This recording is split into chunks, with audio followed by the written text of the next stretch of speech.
Hello friends, मी बनवलेला आहे आवळा कँडी। तर ह्याची पूर्ण रेसिपी तुम्हाला सांगते। तर हे बघा, हे पूर्ण एक देखील डाग नाही आहेत असे आवळे आपल्याला घ्यायचं आहे। कधीही आवळे मोठे साईजमध्ये घ्यायचे आहे। स्वच्छ धुवून घेतलेला आहे आणि एका कढईमध्ये मी पाणी तापवायला ठेवलेलं आहे।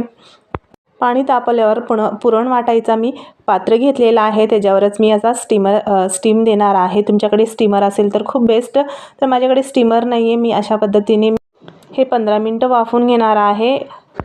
15 मिनिटं झाल्यावर हे बघू शकता तुम्ही, सगळे फोडी ओपन झालेले आहेत। नंतर आपल्याला काढून घ्यायचं आहे। काढून घेतल्यानंतर हे देखील थोडंसं कोरडं करण्यासाठी काढून आपल्याला वाळवायचे आहेत। तुम्हाला सहज असे फोड्या निघतात। आवळा हे आरोग्यासाठी खूप बेस्ट आहे। तर माझ्या मुलाला तर आवळा कँडी खूप आवडतं। तुम्ही वर्षानुवर्षे बनवून असे खाऊ शकता। तर आता आवळ्याचे सीझन आहेत भरपूर, मी आवळा कँडी असे बनवून ठेवणार आहे। तर बघू शकता अशा पद्धतीने सगळ्या फोड्या काढून मी थोडंसं कोरडं करून ठेवणार आहे। मी तुम्हाला असं एक ट्रिक सांगणार आहे की हे आवळा कँडी अगदी मार्केटसारखं वर्षानुवर्षे पांढरे राहतील अशा पद्धतीने मी एक ट्रिक्स सांगणार आहे।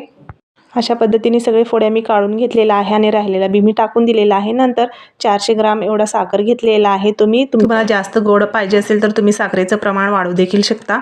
तर मी 1 तासापर्यंत मी असं ठेवून घेणार आहे। बघू शकता पूर्ण साखर मेल्ट झालेला आहे। असेच आपल्याला 3 दिवस ठेवायचं आहे साखरेत।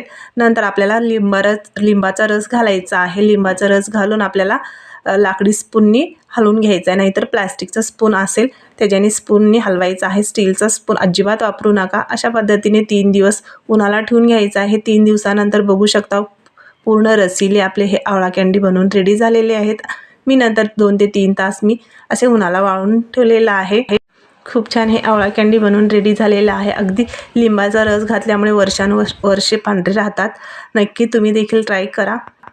बघू शकता खूप छान हे आपले आवळा कँडी बनवून रेडी झालेलं आहे।